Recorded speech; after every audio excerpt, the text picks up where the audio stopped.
Ethan had spent 2 years building a revolutionary data security algorithm. It could predict cyber attacks before they even happened. He trusted only one person with the prototype, Ryan. "Dude, we'll launch it together," Ryan had said, clapping him on the shoulder. 50-50 partners, we're going to change the tech world. Ethan believed him. 2 weeks later, Veritas announced a breakthrough product, created by Ryan Mitchell. At first, Ethan thought it was a mistake, until the police showed up at his apartment. Corporate espionage, theft of company property, attempted data breach. The evidence was overwhelming. Files from company servers, transaction records, even security footage. Everything pointed to Ethan. His career collapsed overnight. His bank accounts were frozen, his reputation destroyed. And Ryan? He became the youngest chief technology officer in company history. But there was one thing Ryan never knew. Ethan had always been careful. Not because he expected Ryan to betray him, but because he didn't trust the world. So every line of his code had a hidden signature buried deep inside the system. A silent tracker, a digital fingerprint. It didn't expose the thief immediately. It waited, patiently, like revenge. 3 years later, Ryan Mitchell stood confidently on a massive stage in San Francisco, surrounded by flashing cameras. Today, he announced proudly, Veritas Technologies is launching Sentinel-X, the most advanced cybersecurity system ever created. The crowd applauded, investors smiled, stock prices soared. Millions of devices across the world began installing Sentinel-X, and deep inside the code, Ethan's fingerprint woke up. In a small apartment thousands of miles away, Ethan watched the live stream. He looked very different now. Longer hair, beard, glasses, invisible, perfect. On his laptop screen, lines of code scrolled silently.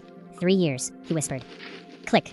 The fingerprint activated. Within seconds, Sentinel-X servers began sending encrypted logs back to one location. Ethan's laptop. Emails, internal chats, financial records, private meetings, everything. And what he found was even better than revenge. It was proof. Proof that Ryan had stolen the algorithm. Proof that Veritas executives had framed Ethan. Proof they had planted fake evidence to destroy him. Ethan leaned back in his chair and smiled slowly. "No need to hack," he murmured. "You idiots installed the truth yourselves." But revenge wasn't about anger. It was about timing. So Ethan waited one more week, until the biggest tech conference in the country. Ryan was the keynote speaker.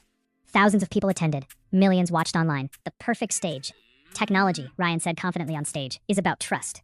That's when the giant screens behind him flickered. At first, people thought it was just a glitch. Then the presentation changed. A video started playing. Ryan's office, 3 years earlier. Hidden camera footage. Ryan speaking to the Veritas CEO. "Relax," Ryan said in the recording. "Ethan trusts me. I already copied the algorithm." The audience gasped. Ryan froze. The video continued. "Plant the files on his system," the CEO replied. "Security will discover them tomorrow." Another clip appeared. Fake financial transfers. Fabricated evidence. Emails discussing how to ruin Ethan permanently. The conference hall erupted. Phones came out. Live stream chats exploded. Within minutes, #Veritas scandal was trending worldwide. "This is fake," he shouted. Then a calm voice echoed through the speakers. "Actually, it isn't." The lights dimmed. A video call window appeared on the giant screen. The entire hall went silent. "Hello, Ryan," Ethan said quietly. Ryan stared like he had seen a ghost. "You?" he whispered. Ethan smiled faintly. "You always wondered why the algorithm worked so well." He leaned closer to the camera. "Because I built it to recognize thieves." The audience murmured. "Every copy of the code contains my digital fingerprint," Ethan continued. "The moment Sentinel-X launched, it started collecting evidence." He paused. "And everything you just saw came directly from your own servers." Security guards began moving toward the stage. Ryan panicked. "You ruined my life," he yelled. Ethan tilted his head. "No, you did." Within hours, the scandal exploded worldwide. Veritas stock crashed, executives were arrested, the CEO resigned, and Ryan Mitchell, the golden boy of tech, was taken away in handcuffs.